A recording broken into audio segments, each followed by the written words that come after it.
Billionaire dad goes to school and sees a homeless girl teaching his daughter math. What he does next is unbelievable. The day started as always for Emily. The sky still dark, the air cold in the early morning. She woke up wrapped in her thin blanket, under the small awning that had become her shelter in recent weeks. At 5 years old, she already knew the routines of the streets well. With small, nimble fingers, she adjusted her faded dress, too big for her thin body, and tried to smooth her brown hair that kept falling over her eyes. Emily then organized her worn backpack, the last gift she had received from her mother.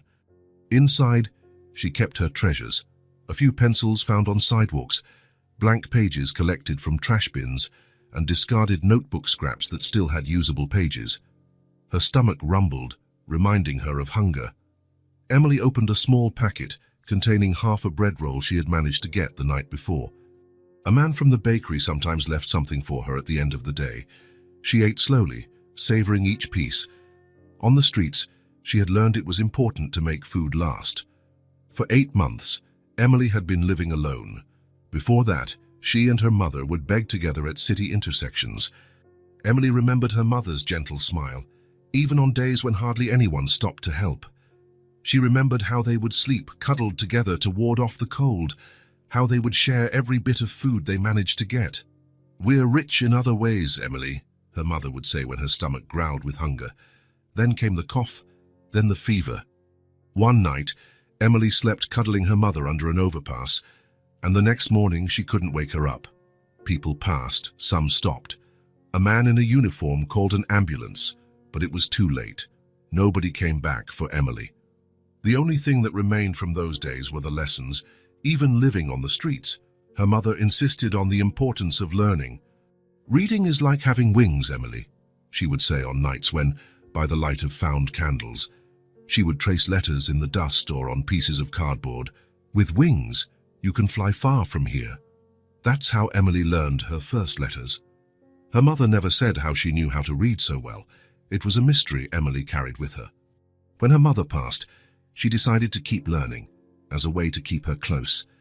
In the trash bins behind schools and libraries, Emily found real treasures: books with torn pages, used notebooks, old magazines. At night, under the streetlights, she practiced. Letters turned into words. Words formed sentences, and a new world opened up. Carefully packing her belongings in her backpack, Emily began her morning walk. She knew every alley, every shortcut in the city. She knew where it was safe to pass and where she should avoid.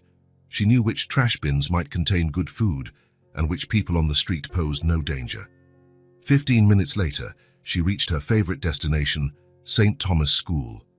The imposing building stood behind a tall fence. Emily found her usual spot, a hidden corner behind a leafy tree, from where she could see the main gate without being noticed. She sat down and waited, as she had done every morning for months. Soon the first cars began to arrive. Shiny, large vehicles, very different from the crowded buses that sometimes offered temporary shelter on rainy days. From inside them emerged children in immaculate uniforms, white shirts, navy blue skirts or pants, shoes without a single scuff.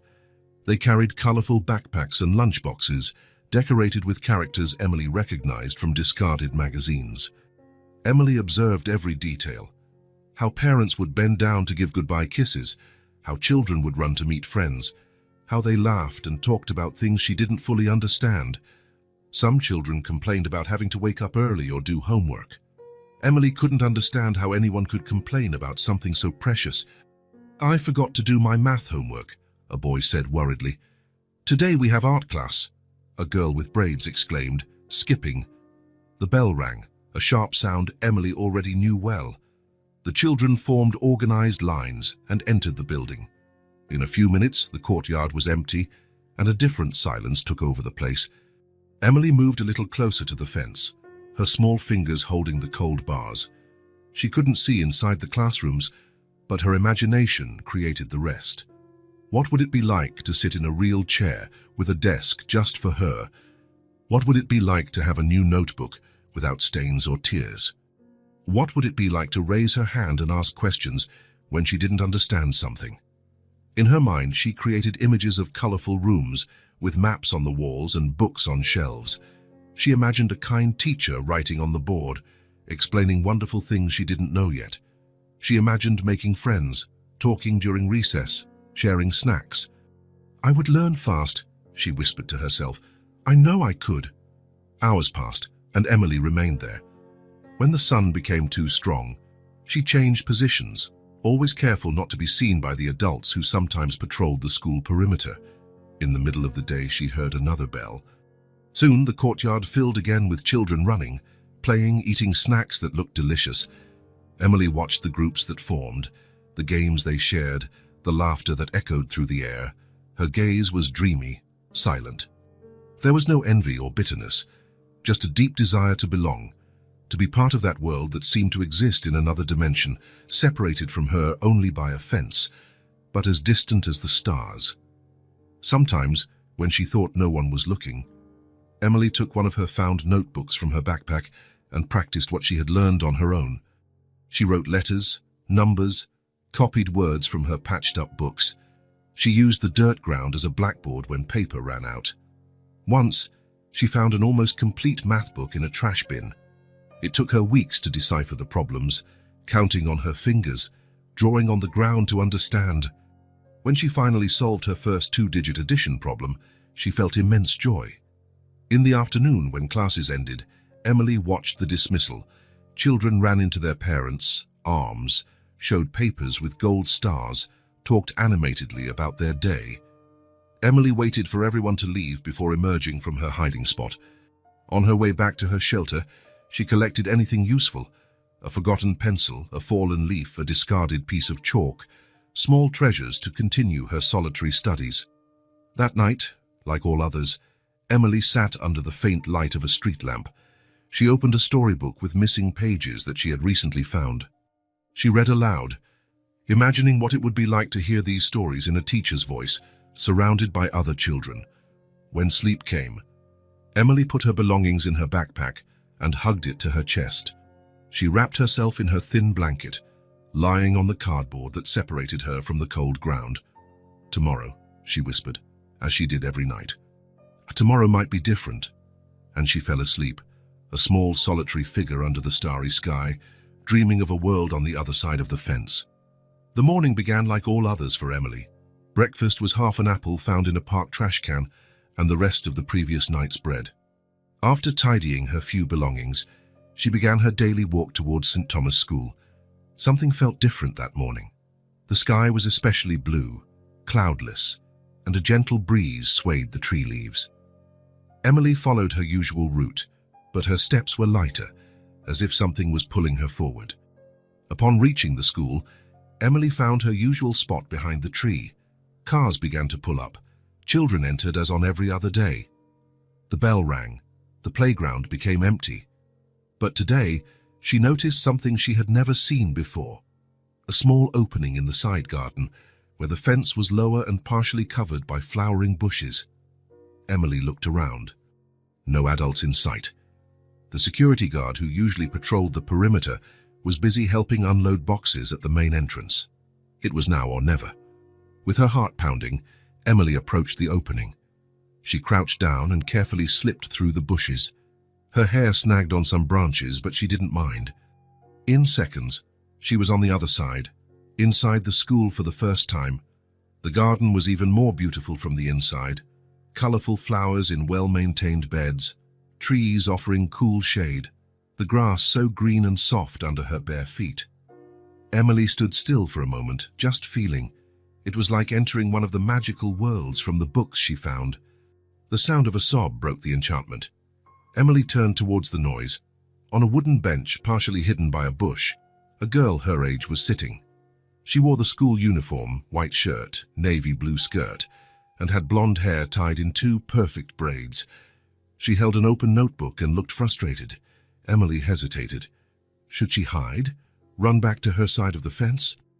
But something in the girl's expression made her approach.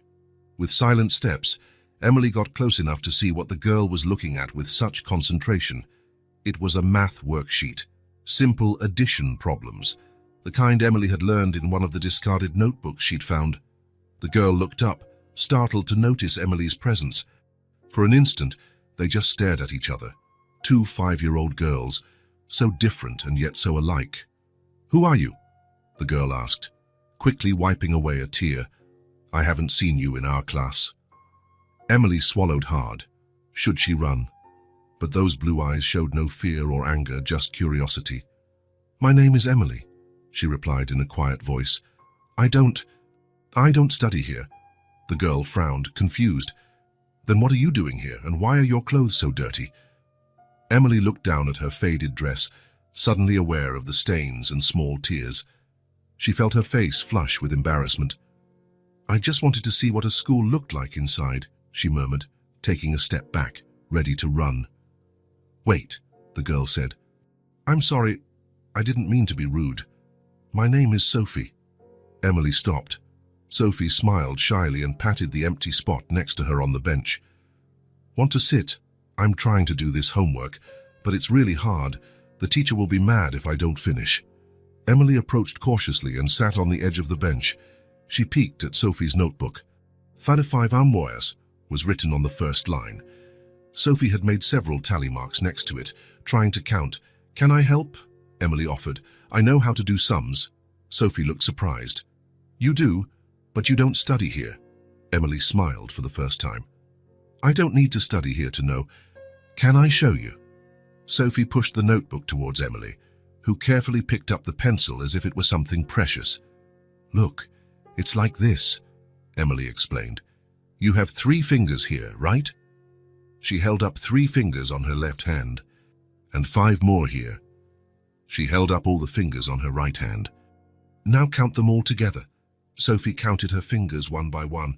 1, 2, 3, she continued until the last finger. 8. The answer is 8. "That's right," Emily smiled. "Now try the next one by yourself." Sophie looked at the next problem, 4 plus 2. She held up 4 fingers on one hand and 2 on the other, counting aloud. 1, 2, 3, 4, 5, 6, it's 6. "See, you can do it," Emily encouraged. Sophie's eyes sparkled. Quickly, she solved the next problems with the help of her fingers, exclaiming happily each time she found the answer. "How did you learn that?" Sophie asked, genuinely curious. "You're so smart." Emily hesitated. No one had ever told her she was smart except her mother. "I learned by myself, with books I find. By yourself, without a teacher." Sophie seemed amazed. "I couldn't do that. You must be like those genius kids on TV." Emily laughed, a soft sound she rarely heard herself. "I'm not a genius, I just like to learn." The two continued talking. Sophie told her about her teacher, her classmates, the music classes she loved. Emily listened with fascination, absorbing every detail of this world she only knew through the fence. "Where do you live?" Sophie eventually asked. Emily looked away. Around where?" "In different places. Depends on the night." Sophie frowned, confused. "What do you mean?" "You don't have a home." Before Emily could answer, they heard approaching footsteps. A woman in a school uniform appeared around the corner of the garden. When she saw Emily, her expression changed. "Who are you? How did you get in here?" she asked in a firm voice, approaching quickly. Emily jumped up, ready to run, but Sophie held her hand.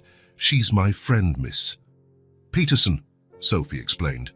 "She helped me with math." The staff member looked Emily up and down, noticing her worn clothes and bare feet.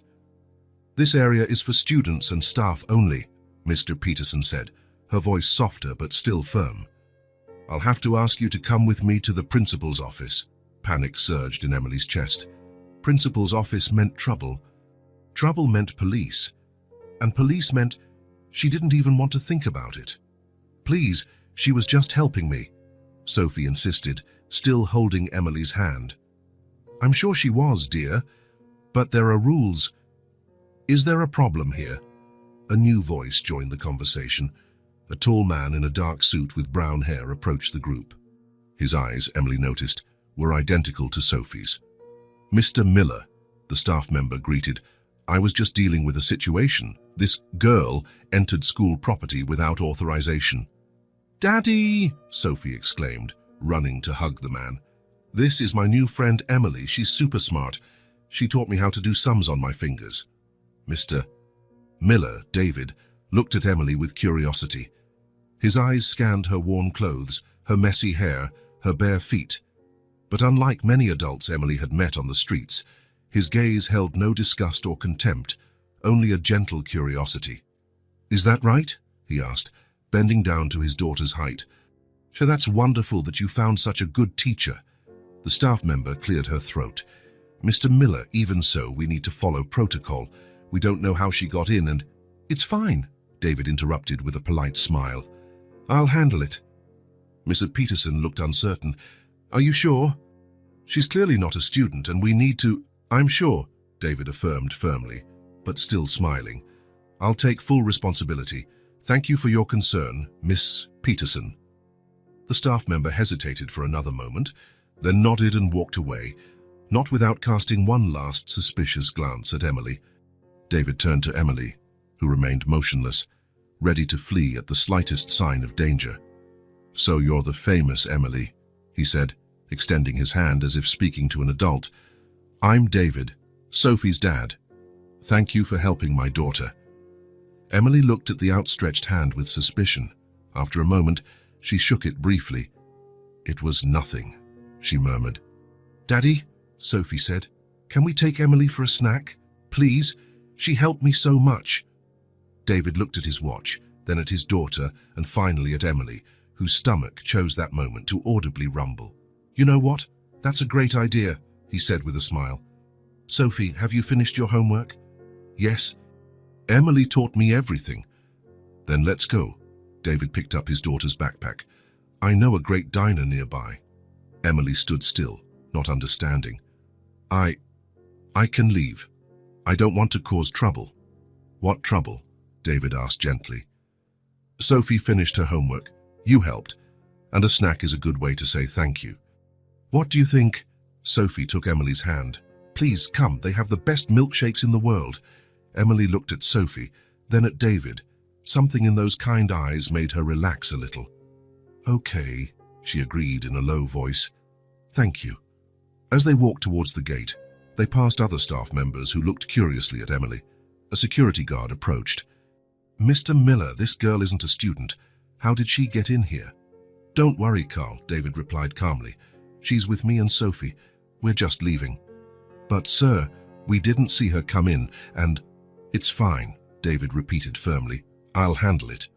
The security guard hesitated, then nodded and opened the gate for them. The diner was only 2 blocks from the school. It was a cheerful place and with red booths and a jukebox playing soft music. Emily looked at everything with wide eyes. She had never been in a place like this before. David chose a table near the window and helped the girls sit down. A smiling waitress approached. "Hi, Mr. Miller." "And hello, Sophie." "Who's your little friend?" "This is Emily," Sophie replied excitedly. "She's my new friend and she's super smart." "Nice to meet you, Emily," the waitress smiled. "What can I get you today?" "The usual for Sophie and me," David said. "And for you, Emily, what would you like to eat?" Emily looked at the menu with colorful pictures, unsure what to choose. Everything looked wonderful. Anything is fine," she mumbled. "How about a burger with fries and a chocolate milkshake? It's Sophie's favorite." Emily nodded, unable to believe her luck. While they waited for their food, Sophie talked non-stop about school, her friends, her favorite classes. Emily listened, fascinated, occasionally asking questions. David observed their interaction, impressed by Emily's intelligence and maturity in her comments. When the food arrived, Emily's eyes widened. She had never seen such a large burger or such golden fries. The milkshake, topped with whipped cream and a cherry, looked like it came out of one of the illustrated books she sometimes found. "So go ahead," David encouraged, noticing her hesitation. "It's all right." Emily carefully picked up the burger and took a small bite. The flavor exploded in her mouth, and she couldn't help but make a small sound of pleasure. "Good, isn't it?" Sophie asked, already with ketchup on her chin. Emily nodded, unable to speak as she savored each bite. "So, Emily," David began after she had eaten a bit, "Sophie told me you helped her with math. Where did you learn to do sums so well?" Emily took a sip of her milkshake before answering. My mum taught me a little. The rest I learned by myself. By yourself? David seemed genuinely impressed. How? I find books and notebooks that people throw away. I read and practice. David exchanged a quick glance with Sophie, who was observing the conversation with interest. And your mother? Does she not continue teaching you? Emily's face darkened. She died 8 months ago. A silence fell over the table. Sophie looked at Emily with wide eyes. I'm so sorry, David said sincerely. And your father? Never met him. Who do you live with then? Emily shrugged. Alone. Alone? David leaned forward, concern evident on his face. You mean you live on the street? Emily nodded, biting into a French fry. There was no shame in her answer, just acceptance of a fact. But you're so small, Sophie murmured, looking sad for the first time. Aren't you scared? Sometimes, Emily admitted, but I learned where it's safe to sleep and where to get food. It's not so bad. David seemed to be processing the information, running a hand through his hair in a gesture of perturbation. Emily, how did you get into the school today? Through the garden. I saw an opening in the fence. I'm sorry, I know I shouldn't have. She looked down. I just wanted to see what it was like inside. Every day I look through the fence. You come every day to look at the school? David asked, surprised. Emily nodded. I like to see the children learning. I imagine what it would be like to be there. Sophie placed her hand on Emily's. You can come study with me. Can't she, Daddy? David smiled sadly. It's not that simple, honey, but... He looked at Emily with curiosity. Would you like to study there, Emily? Emily's eyes sparkled. More than anything, she replied with complete sincerity. More than anything in the world. The girls finished eating, Emily savoring each bite as if it were her last. When the plate was empty, she carefully wiped her hands on the napkin, imitating the gestures she had seen Sophie make. Thank you for the snack, she said politely, looking David in the eye. That was very kind of you. David smiled, touched by the little girl's politeness. It was my pleasure, Emily. And thank you for helping Sophie with her homework. Emily gave a small smile, adjusted her worn backpack and stood up. I need to go now. Do you really have to go? Sophie asked, disappointed. We could play more. Emily hesitated, looking at David. Maybe another day, she replied softly. David also stood up, leaving some bills on the table. Can I walk you to, well, wherever you want to go? Emily shook her head. You don't have to. I know the way. Will we see each other again? Sophie asked, hopeful. Emily looked at the girl with perfect braids and clean clothes, so different from her but who had somehow become her friend for a brief moment. Maybe, she replied with a small smile. With a final thank you, Emily turned and left the diner. David and Sophie watched her through the window as she walked down the sidewalk, a small, solitary figure who soon disappeared into the crowd. David remained silent, watching the spot where Emily had disappeared. His face reflected a mix of emotions that Sophie didn't fully understand. After a moment, he took a deep breath and took his daughter's hand. Let's go, Princess. It's time to head back. Meanwhile, Emily walked through the familiar streets, her steps lighter than they had been in months. The taste of the burger and milkshake still lingered in her mouth, and sweeter still was the memory of having been treated, for a few hours, like any other normal child. Just for today, she whispered to herself, a small smile on her lips. Today was different. The miller's house was in a quiet neighborhood, with tree-lined streets and well-kept gardens. It was a 2-story residence, with large windows and a swing set in the backyard. The perfect place to raise a child, David thought when he bought it after his wife Claire's death 3 years ago. That night, after the unexpected encounter with Emily, David returned home earlier than usual. Normally, he worked late at the law firm where he was a partner, arriving home when Sophie was almost asleep. But today, something prompted him to leave at 6 o'clock sharp, cancelling his last meeting. Sophie was in the living room, playing with dolls under the supervision of Ms. Peterson, the nanny who looked after her after school. When she saw her father enter, the girl ran to him with a big smile. "Daddy, you're home early." David picked her up, twirling her once before putting her down. Sophie's laughter was always the best medicine after a long day. "I thought we could have dinner together tonight," he said, loosening his tie. "How about it?" "Cool, can I choose what we eat?" Sophie asked, bouncing around him. "Of course, princess. What do you want?" "Spaghetti with meatballs." "Great choice." After dismissing Mr. Peterson, David took a quick shower and changed from his suit into more comfortable clothes. In the kitchen, he and Sophie worked together to prepare dinner. He handled the sauce and meatballs while she set the table, placing the cutlery with the precision of someone on an important mission.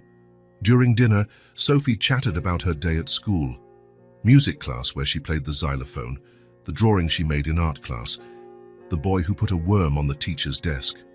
David listened attentively, asking questions and laughing at the stories, but noticed that something seemed to be distracting his daughter.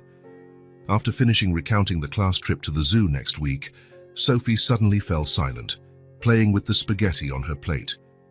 "Is everything all right, honey?" David asked.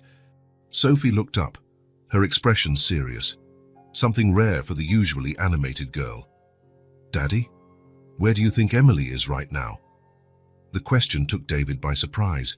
He hadn't expected his daughter to still be thinking about the girl they met earlier. "I'm not sure, Sophie. She said she lives on the street," Sophie continued, her voice small. "Does that mean she doesn't have a bed or toys, or anyone to read her stories before bed?"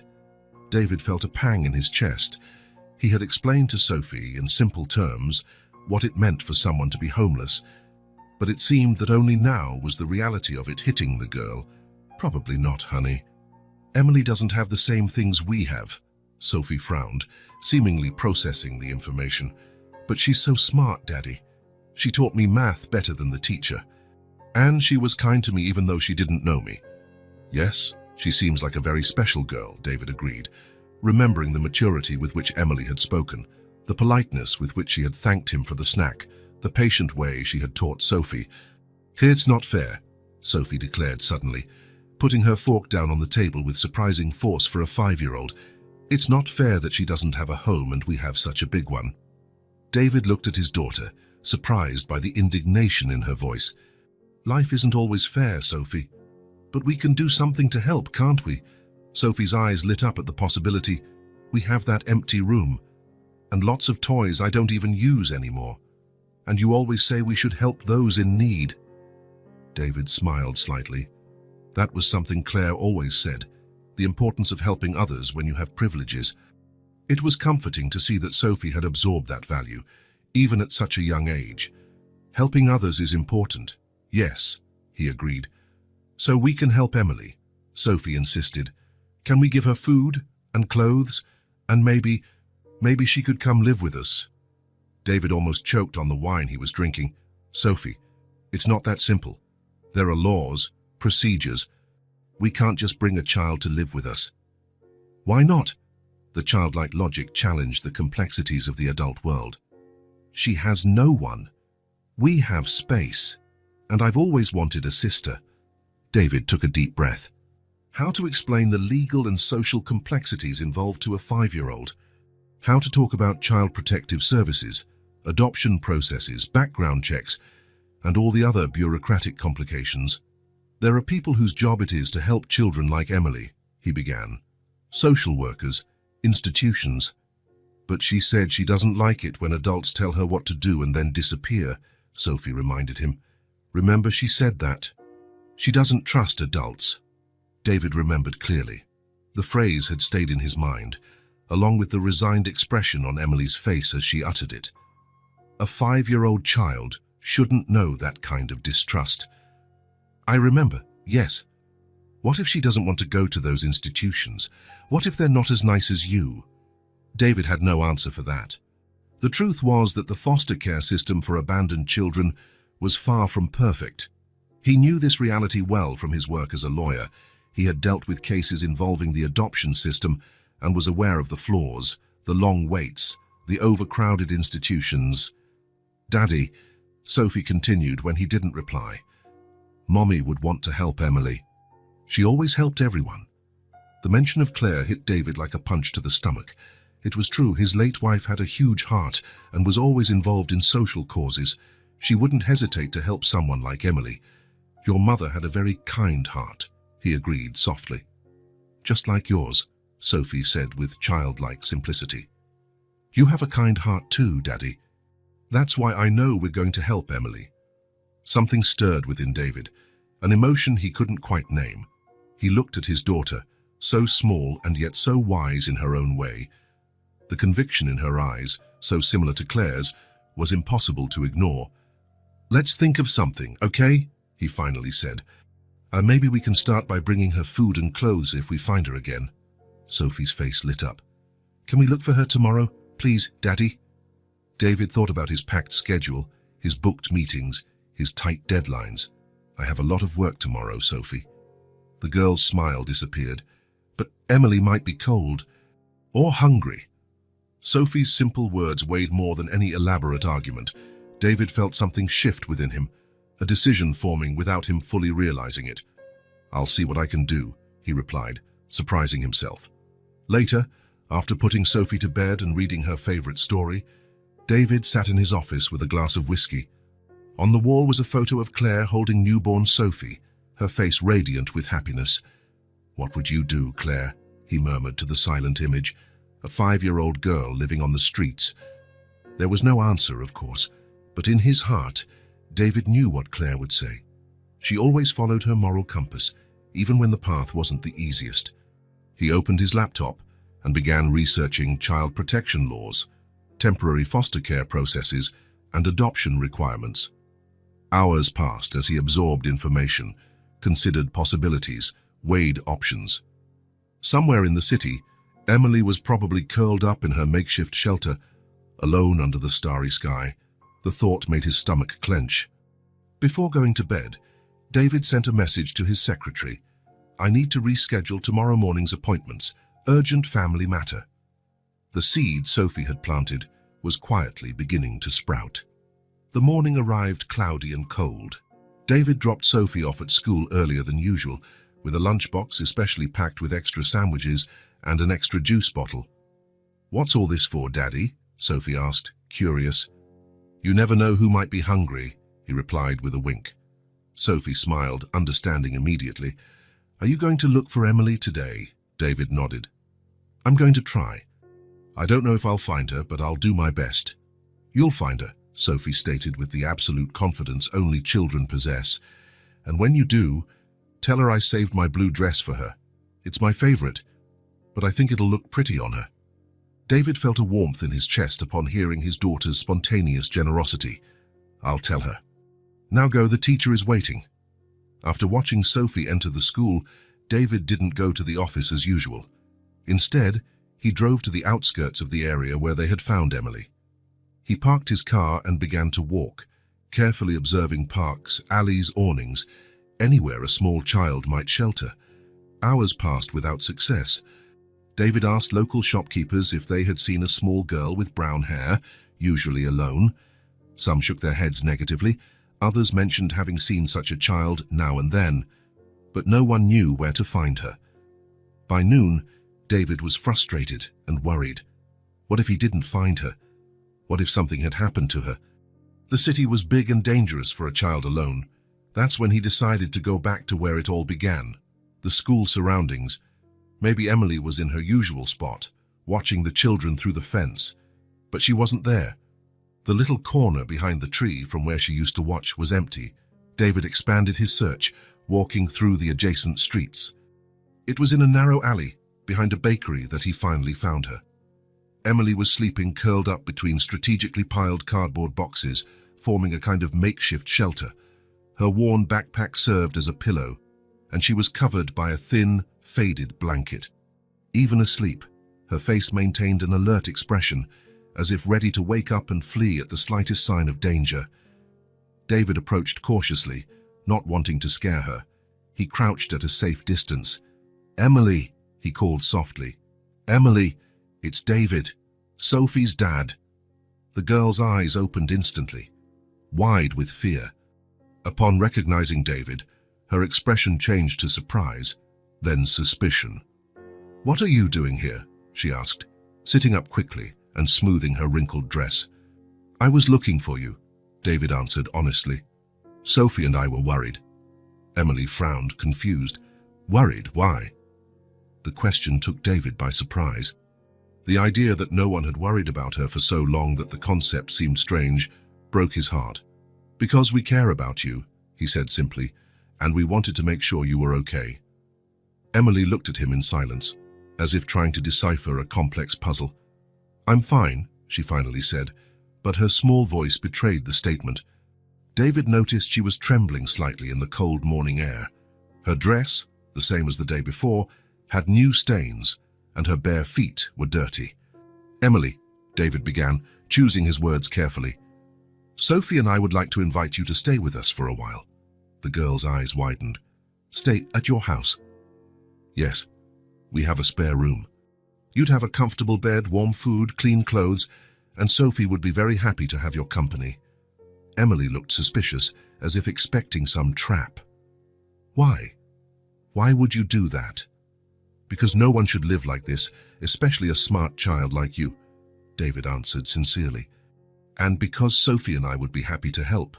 Emily was silent for a long moment, thoughtful. "It wouldn't be forever," she finally said. "Adults always say they'll help, but then they change their minds." The cynical maturity in her voice was painful to hear. "I can't promise forever right now," David replied honestly, "but I can promise that while you're with us, you'll be treated with respect and care, and that we won't make any decisions about you without talking to you first." Emily seemed to consider the offer, the conflict clear on her young face, the desire for security fighting against the fear of trusting and being disappointed again. "Can I bring my books?" she finally asked, pointing to her backpack. David smiled, feeling a wave of relief. "That's the first thing you'll bring," he assured her.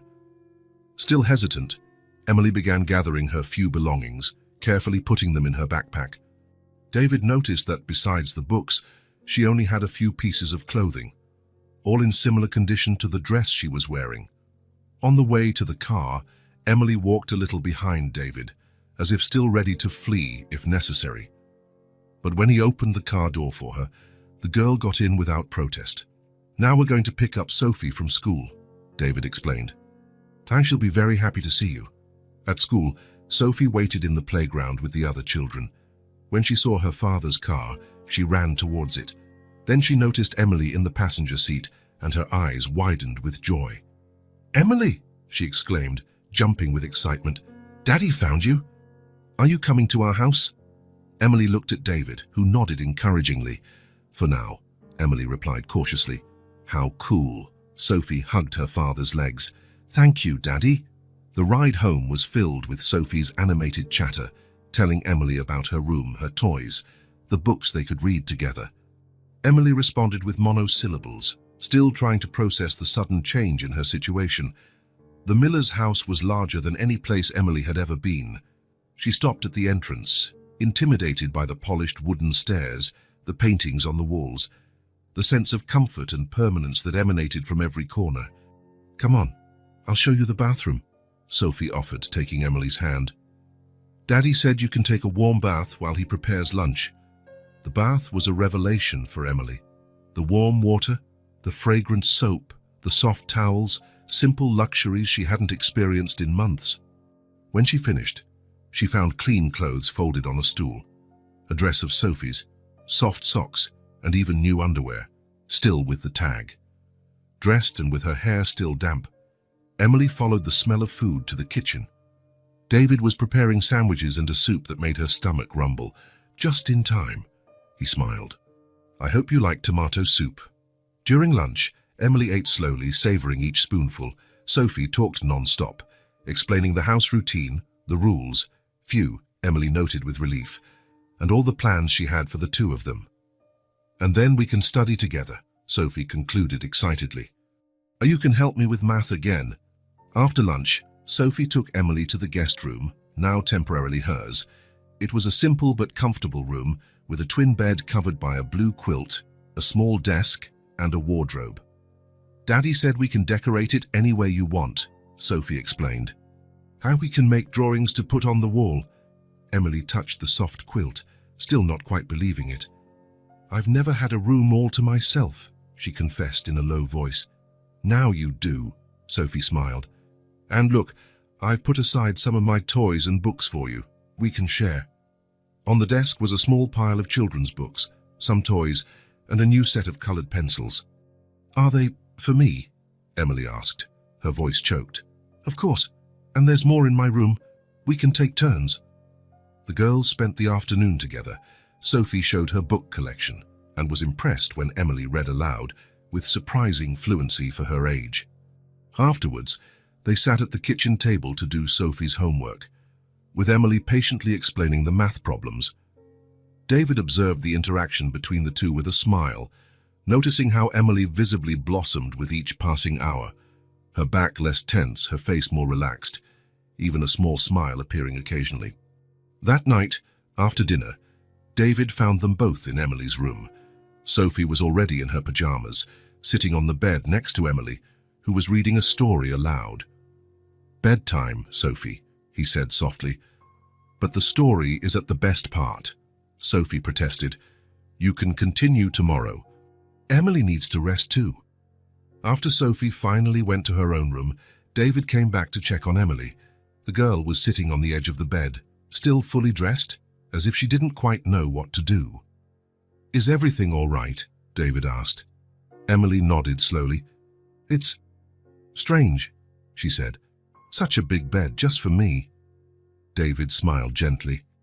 "You'll get used to it," he assured her. "There's a pair of pajamas in the drawer. And if you need anything during the night, my room is the last one down the hall." Emily looked at him, her eyes wide and serious. "Why are you doing all this? Really?" David considered the question for a moment. "Because it's the right thing to do," he answered simply. "And because you deserve a safe place." When David left, Emily changed into her pajamas and lay down on the soft bed. The silence of the house was different from the silence of the streets. It wasn't threatening, but peaceful. There were no passing cars, no distant voices of strangers, no constant fear of being discovered.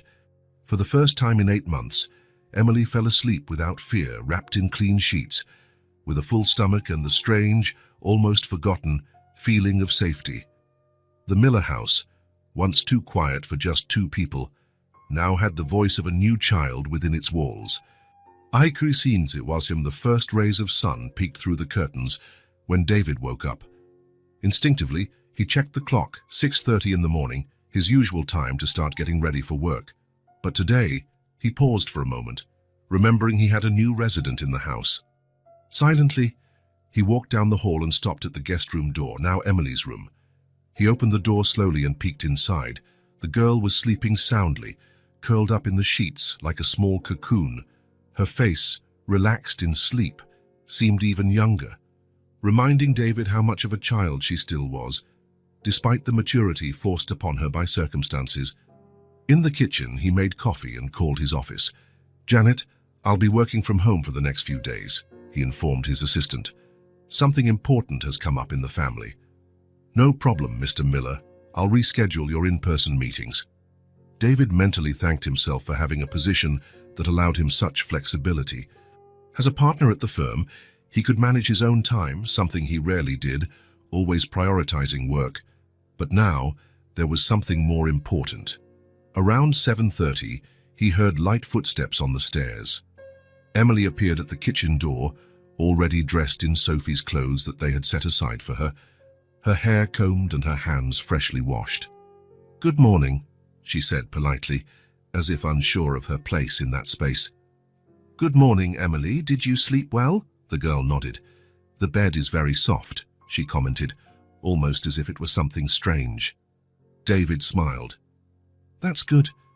Are you hungry? We have cereal, toast, eggs.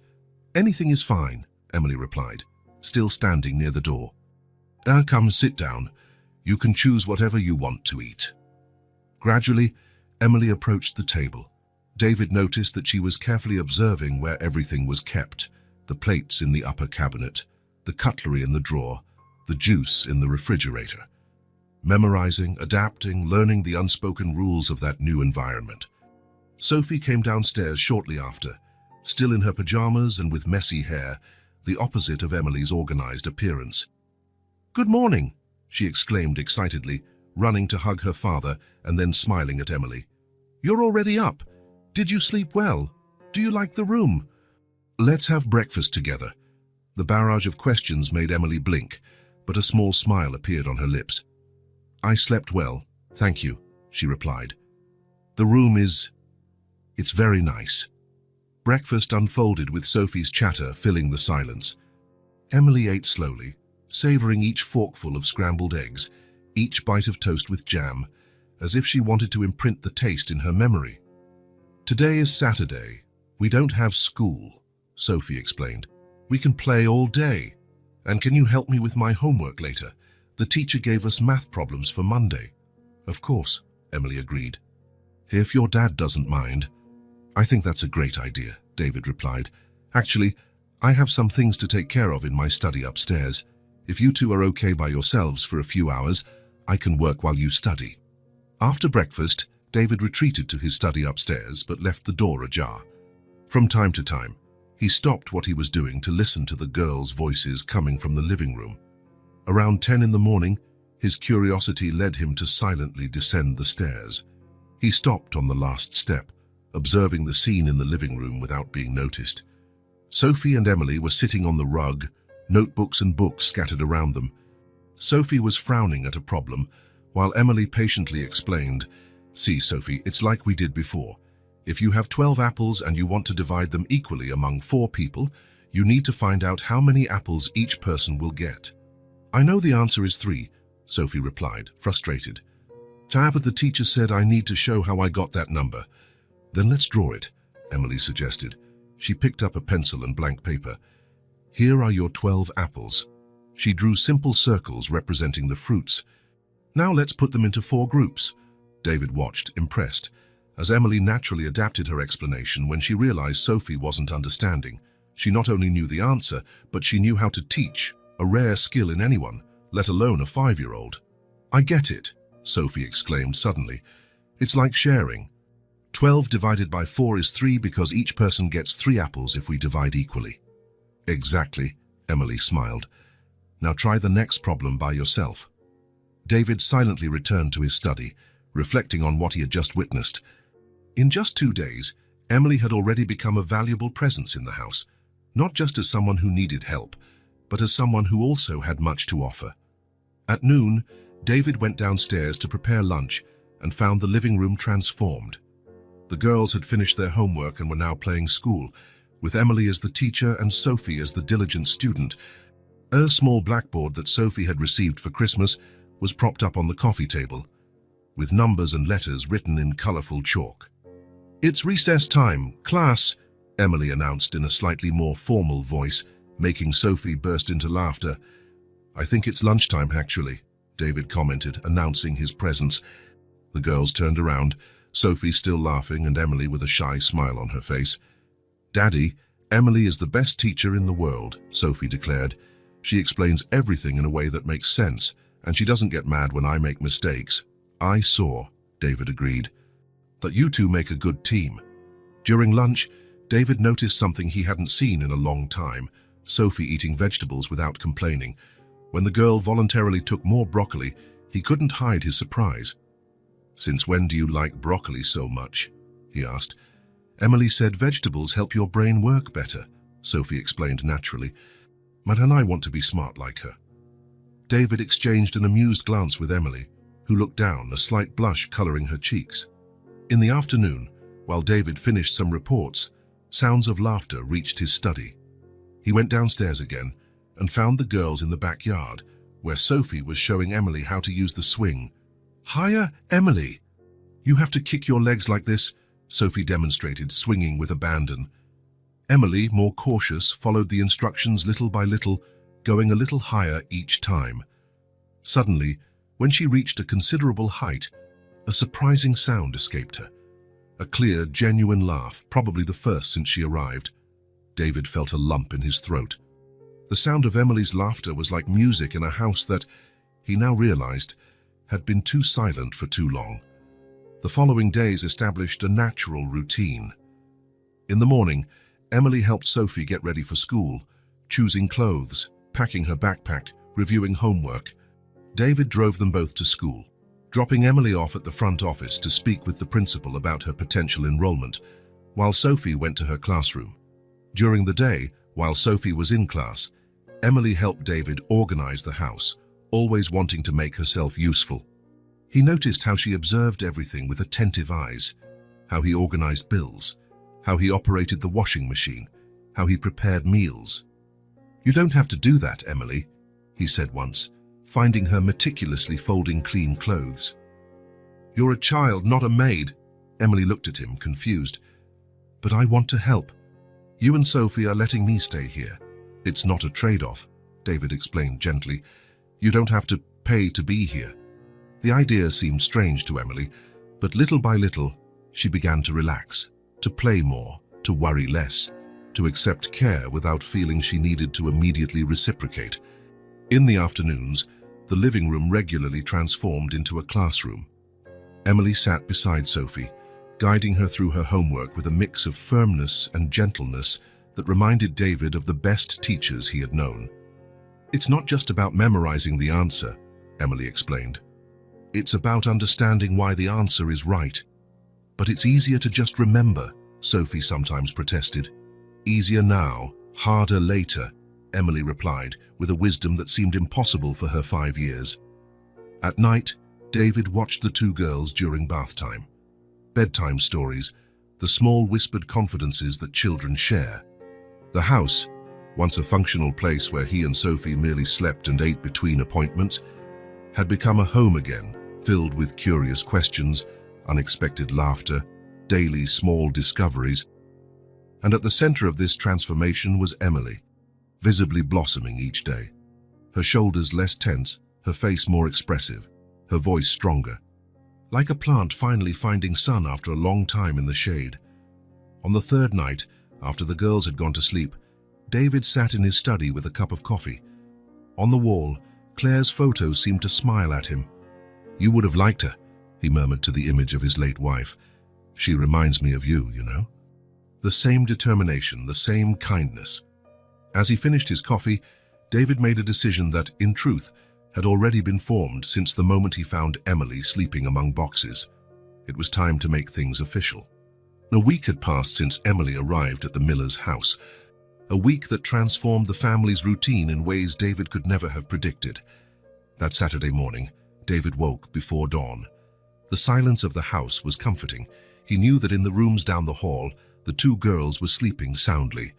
He got up quietly and went to his study, where he turned on his computer and opened a file he had started days ago, simply titled Emily.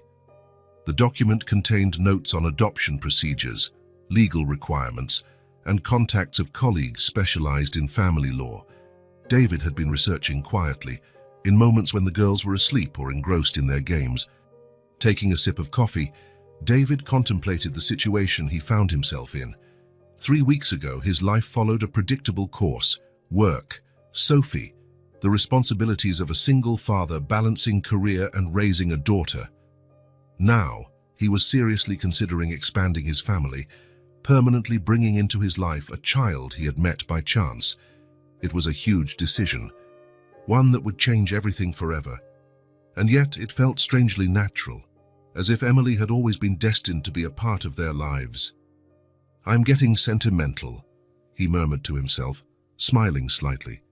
But it wasn't just sentimentalism. As a lawyer, David had always been pragmatic, analytical, and objectively analyzing. Emily's presence had been beneficial for everyone. Sophie was happier, more engaged in her studies, learning values of empathy and generosity that no school could teach so effectively. The house itself seemed more alive, filled with an energy that had been missing since Claire's death. And Emily's transformation was remarkable. The cautious, distrustful girl of the first few days was gradually giving way to a more relaxed child, more willing to smile, to ask questions, to take up space. Her surprising knowledge and maturity remained, but now came accompanied by genuine moments of childlike joy. David opened his calendar and checked the next week's appointments. There was an important meeting on Monday he couldn't postpone, but his Tuesday was relatively free. He set a reminder, Call Michael, 10 a.m. Michael Hernandez was an old college colleague who specialized in family law, particularly adoption cases. It's the first step, David said to himself, closing his laptop. Light footsteps in the hallway announced that one of the girls had woken up. Moments later, Emily appeared at the study door, already dressed and with her hair combed. "Good morning," she said politely. "May I come in?" "Of course," David smiled. "You're up early today." Emily entered the study, her eyes scanning the bookshelves with barely disguised admiration. "I always wake up early," she replied. "Can I help make breakfast?"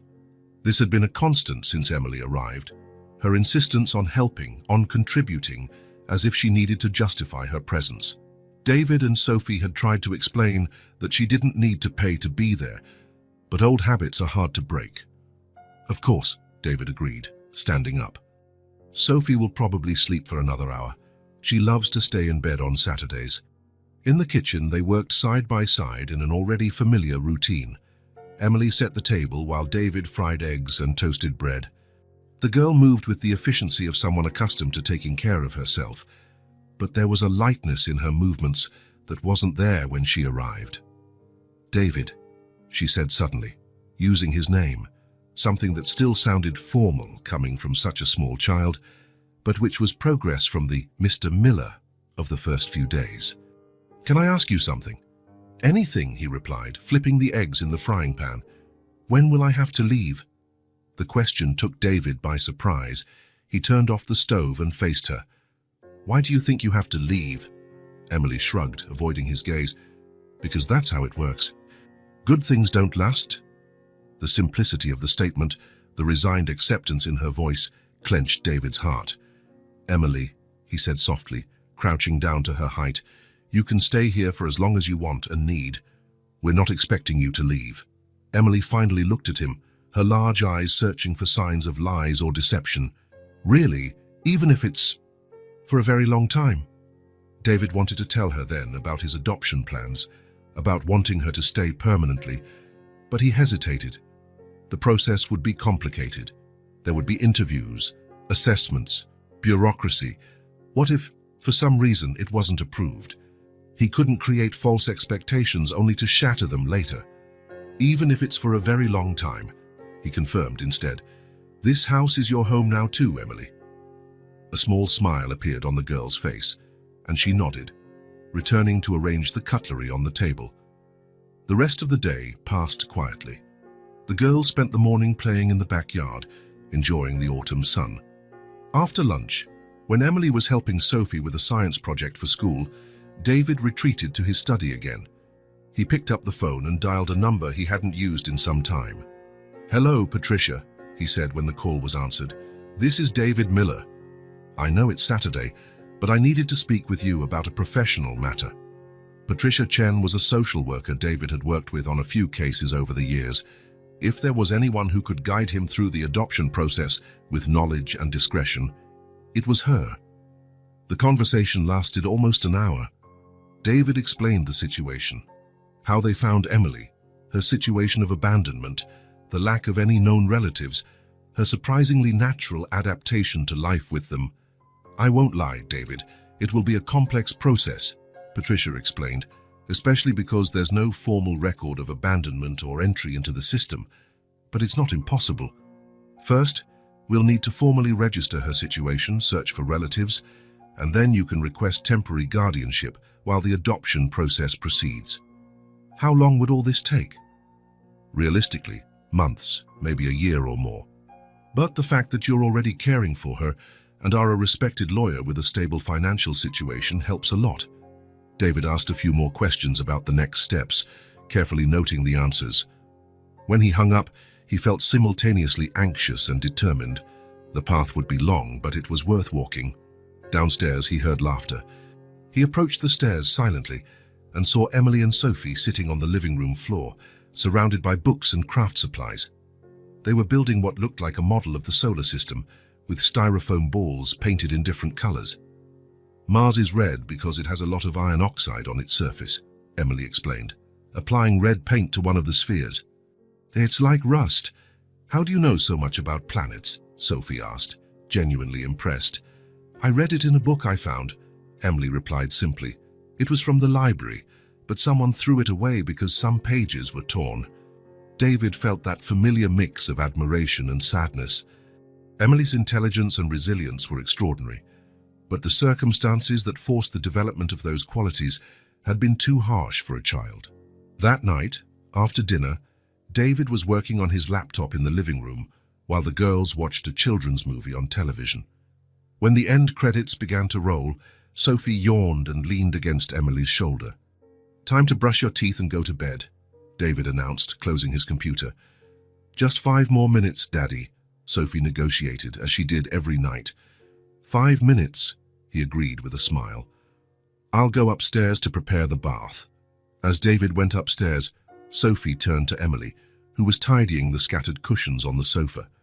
"Emily," she said confidentially, "do you like living here with us?" Emily stopped what she was doing, considering the question. "I like it very much," she answered honestly. "Your house is beautiful, and you and your dad are very kind to me." "Our house," Sophie corrected. "Not my house. Our house now." Emily smiled shyly. "It's strange to think that, having a real home. But you like it, right? Being here with us?" "Yes," Emily confirmed. "I like it very much." Sophie seemed satisfied with the answer.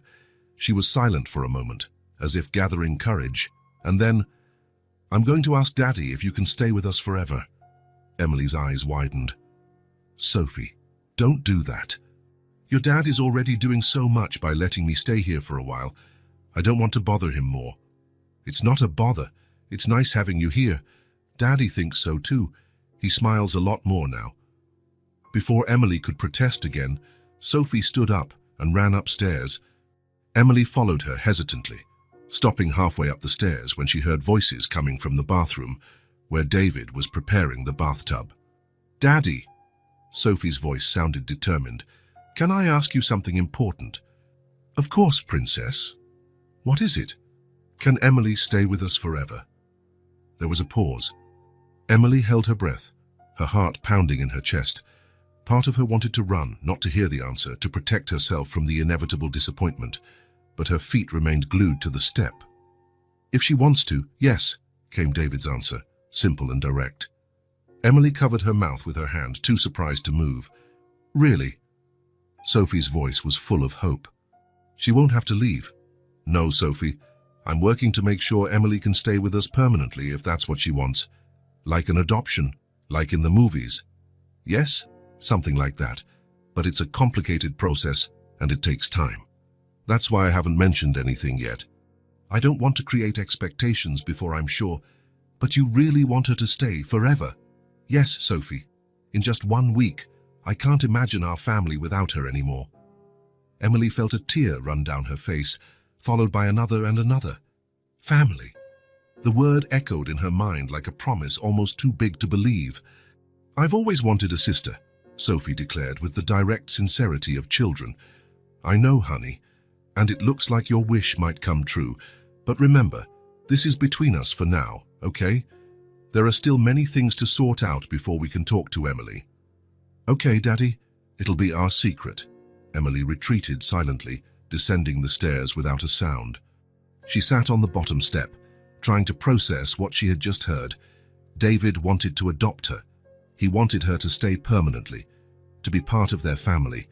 After so much time alone, after so many nights feeling like she belonged nowhere and to no one, the idea of a permanent home, of a family, seemed almost impossible to grasp. She heard footsteps approaching and quickly wiped her tears. Sophie appeared at the top of the stairs. "Emily, what are you doing down there? Come on, Daddy said we can take a bath together today." Emily stood up, forcing a smile to hide her emotion. "I'm coming," she replied, climbing the steps again. As she passed the bathroom door, her gaze met David's. For an instant, she had the impression that he knew she had overheard the conversation. There was a softness in his eyes, a quiet certainty that made her feel safe. Later, in bed, Emily looked at the ceiling of her room. No longer the guest room in her mind, but her room. Through the window, she could see a piece of the starry sky. She remembered how many nights she had spent looking at those same stars from very different places. Dark alleys, cold awnings, makeshift shelters. Now, wrapped in clean sheets, with a full stomach and a lighter heart than she could remember ever feeling, Emily allowed herself to believe that maybe, just maybe, good things could last. On the hallway wall, in a photo Emily had noticed on the first day, Claire Miller smiled as if silently approving the expansion of her family. And in the master bedroom, David was finishing an email to Michael Hernandez, his friend and family law specialist. "I need your guidance to initiate an adoption process. The girl in question is named Emily. She's 5 years old, and she has already transformed our lives in ways we never imagined possible.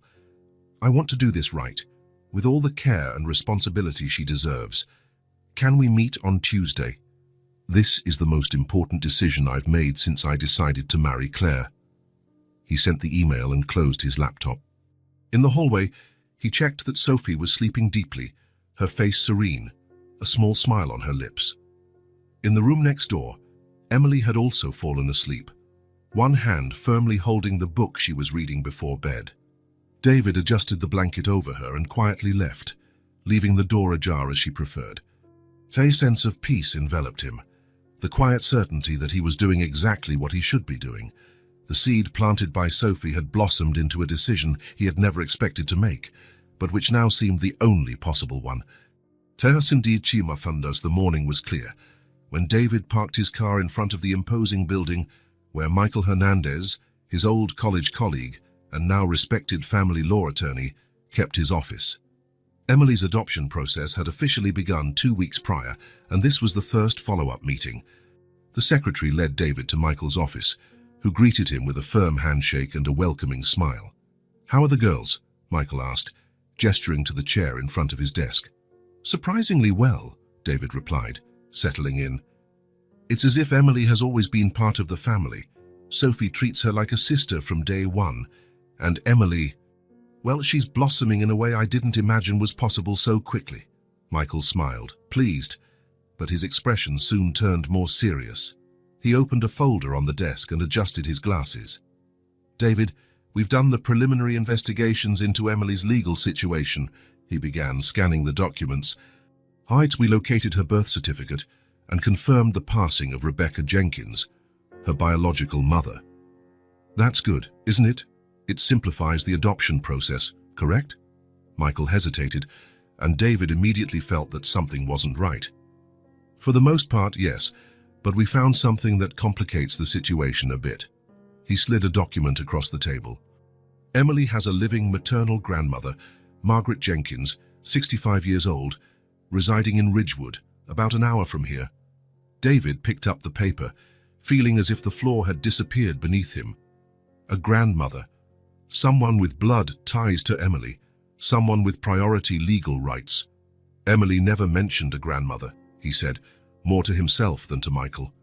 "So it's possible she didn't know about her existence, or that they lost touch a long time ago," Michael explained. "But legally, we need to notify Miss Jenkins about the adoption process. As a direct blood relative, she has priority in the matter of custody, unless she formally waives that right." David nodded slowly, understanding the situation as a lawyer, but feeling growing anxiety as Emily's potential father. "What if she wants custody?" he asked, his voice lower than he intended. "The court will consider various factors, the grandmother's age, her financial and health conditions, and most importantly, Emily's best interest. The fact that the girl is already adjusted to your home and has a bond with you and Sophie will be taken into account." Michael paused. "But let's not get ahead of ourselves. First, we need to contact Ms. Jenkins." On the way back home, David wrestled with conflicting feelings. As a lawyer, he perfectly understood the need to contact all biological relatives before proceeding with an adoption. As a father, he feared losing the girl he already considered part of his family. That night, he watched Emily and Sophie playing in the living room, building a fort with cushions and blankets. Emily's laughter, once so rare, now regularly filled the house.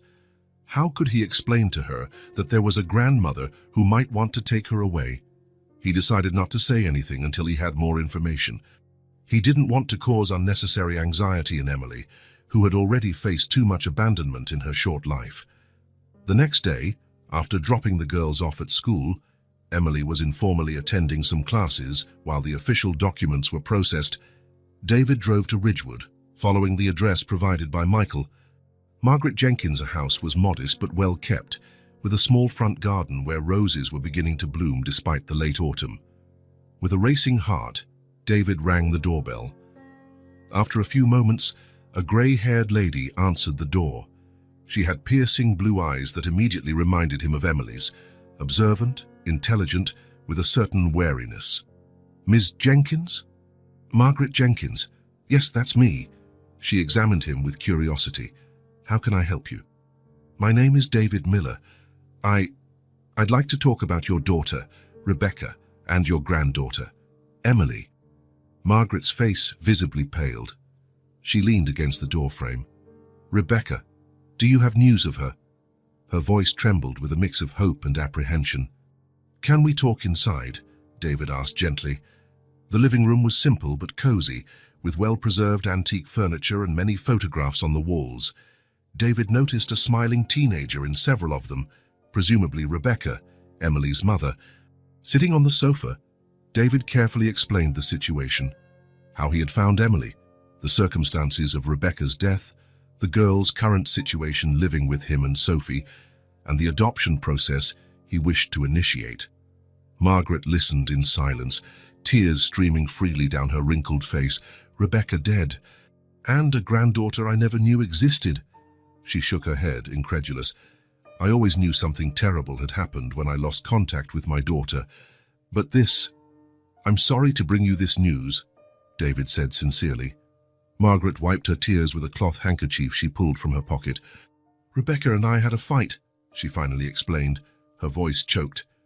"She was only 19, full of dreams and plans. She wanted to move to the big city, live her own life. I tried to stop her. I was too harsh." She sighed deeply. Terrible words were said by both of us. Rebecca walked out the door swearing I'd never see or hear from her again. And she kept her promise. "Did you try to find her?" David asked gently. "In the first few years, constantly. I even hired a private detective, but Rebecca had completely disappeared. After a while, the pain and the pride." She let the sentence trail off. "I never imagined she would have had a daughter." "My goodness, a granddaughter. Emily is 5 years old," David offered. "She's an extraordinary girl, smart, polite, resilient in a way no child should ever have to be." Margaret looked at the photos of Rebecca on the wall. "What is she like? Physically, I mean, does she look like Rebecca?" "She has the same eyes," David replied. "The same observant expression. And the same determination, I'd say." A silence fell over the room as Margaret processed all the information. Finally, she turned to David. "Mr. Miller, do I understand correctly that you are here because, legally, as her maternal grandmother, I would have priority in the matter of Emily's custody?" David nodded. "Yes. Before proceeding with adoption, the law requires that all close relatives be notified and that it be verified whether they wish to assume custody." Margaret was silent for another moment, reflecting. "And how is Emily doing with you and your daughter? Does she seem happy?" "I believe so," David replied honestly. "So at first she was very cautious, as if expecting to be sent away at any moment. But little by little she's opening up, laughing more, making plans for the future. She and my daughter, Sophie, have become inseparable."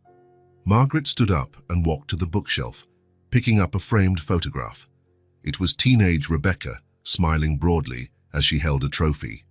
"A Rebecca at 15, Aunt," she explained. "She won a science fair at school." Sitting back down, Margaret looked directly at David. "Mr. Miller, I appreciate your honesty and for coming to tell me all this personally. As for the matter of custody," she took a deep breath. "I am 65 years old, live alone on a small pension, and have health issues. I am not in a position to adequately raise a child, and even if I were, it wouldn't be fair to uproot Emily from a home where she has finally found stability." David felt immense relief, but maintained a neutral expression. "I understand. However," Margaret continued, leaning slightly forward, "I would very much like to meet her, To be a part of her life, even if only as an occasional visiting grandmother, if that is possible. Absolutely, David replied without hesitation. In fact, I think it would be important for Emily to know her family history, to know where she comes from. Margaret's face lit up with hope. You would allow that? Even knowing that legally I could complicate the adoption process. Miss Jenkins, David said firmly, I'm here because I want what's best for Emily, and I believe that knowing her grandmother, her family history, is part of that. 2 days later, David sat down with Emily in the living room and carefully explained about the discovery of her grandmother. The girl listened in silence, her large eyes fixed on David's face, processing each word. So my mother had a mother, she finally said, as if testing the idea. Yes, we all do, David replied gently, and she wants to meet me. Why? Because you are her daughter's daughter, because you are part of her family. Emily frowned, thoughtful. Will she want me to live with her? David noticed the barely disguised fear in the question. No, Emily, Margaret understands that your home is here now, with us. She just wants to meet you, maybe be a part of your life as your grandmother. Emily seemed to reflect deeply on this, her small face serious as it usually got when she was solving a difficult problem. Emma, can I think about it? She finally asked. Of course, David replied, surprised once again by her maturity. Take all the time you need. It was Sophie, in the end, who convinced Emily to meet her grandmother. If she's your grandma, then she's like a grandma to me too, isn't she? Sophie asked during breakfast, 2 days after the initial conversation. I've never had a grandma, it could be fun. Emily looked at Sophie, then at David.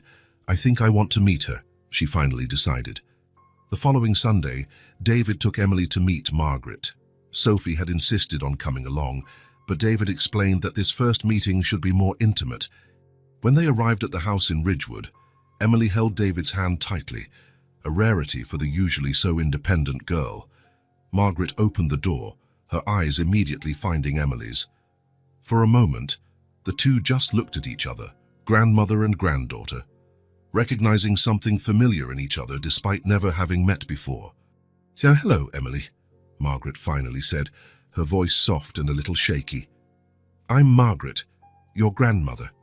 Emily didn't reply immediately, studying the woman's face with the intensity that was her trademark. You have her eyes, she finally said. My mother's. Margaret smiled through tears. And you have her smile. Exactly the same. The beginning was awkward, as was to be expected. Sitting in the living room, Margaret showed Emily photos of Rebecca at different ages, told stories of her childhood, answered Emily's hesitant questions.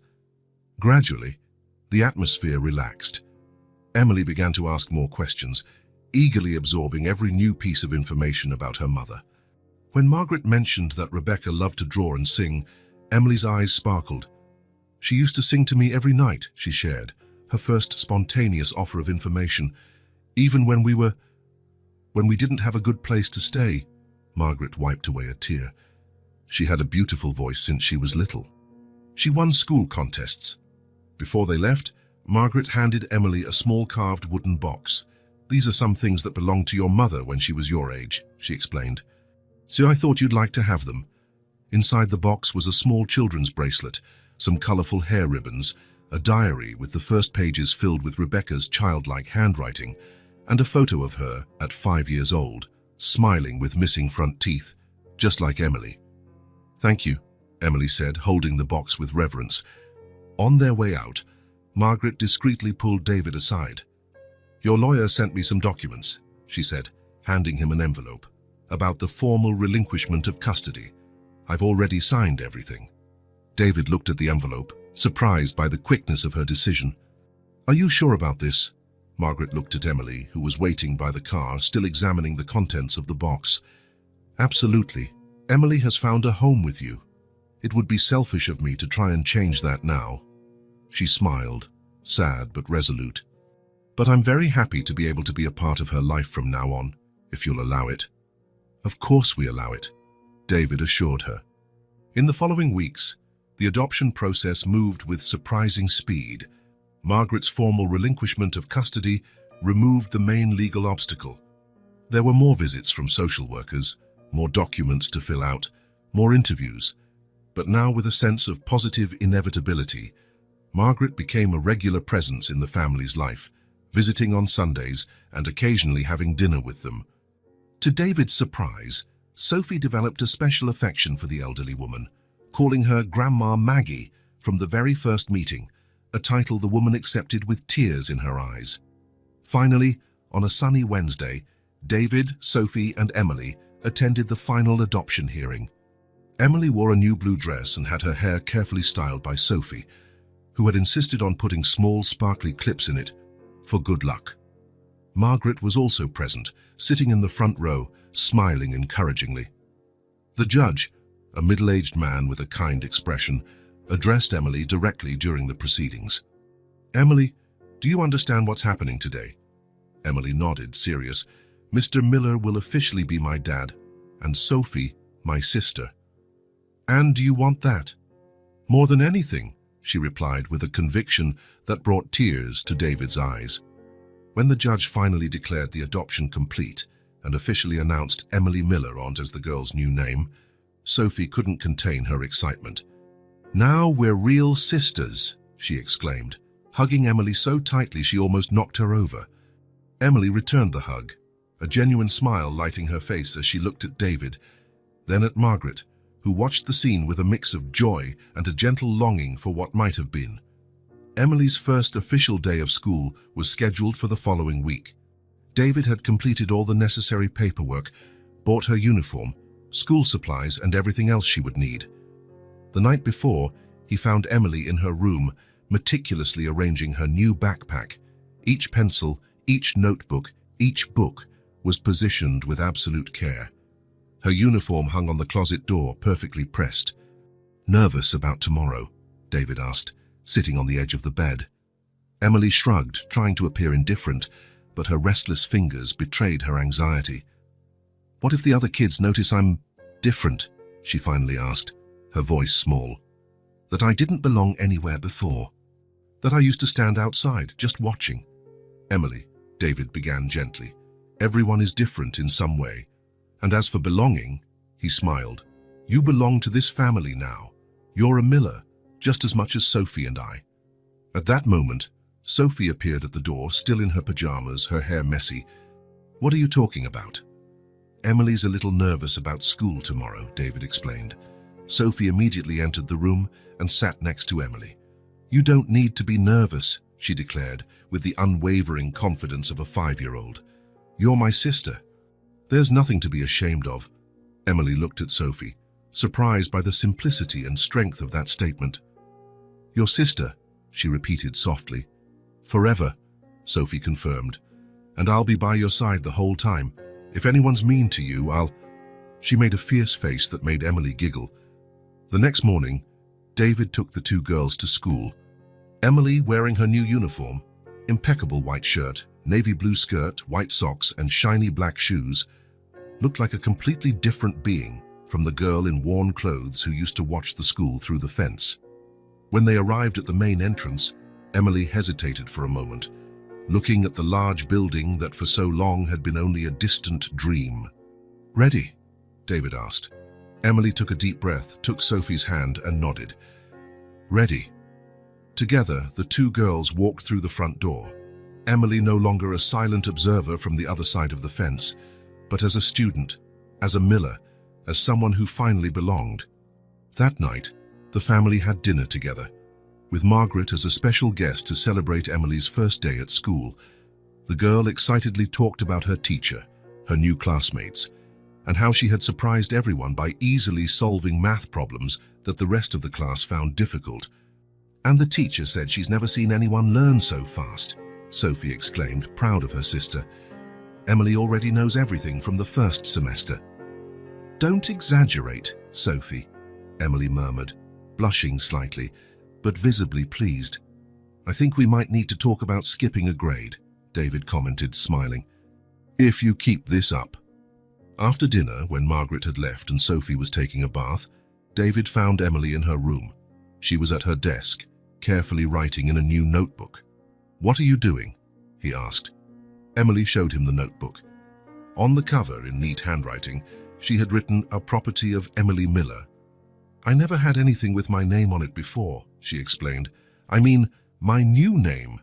David sat beside her, moved by the seemingly simple gesture, yet loaded with meaning. "Do you like your new name?" Emily thought for a moment. "I like it. But I'm still me. Only now." She hesitated, searching for the right words. "Now I'm me with a family." David hugged her, feeling the small body relax against his, a sign of trust that had taken weeks to develop.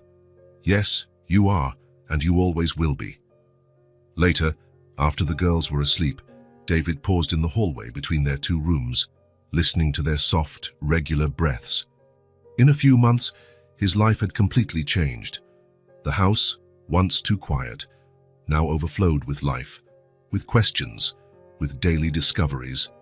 From Emily's room came a satisfied sigh, the sound of someone sleeping deeply, without fear, without cold, without hunger. The sound of a child who had finally found her place in the world. The girl who watched the school from outside the fence now slept safely within it, with a new name, a family, and a future full of possibilities that once seemed unattainable. On her desk, the notebook with her new name remained open, the first page already filled with her careful handwriting. "Today was my first day as Emily Miller. Today was the first day of the rest of my life." If this story touched your heart, subscribe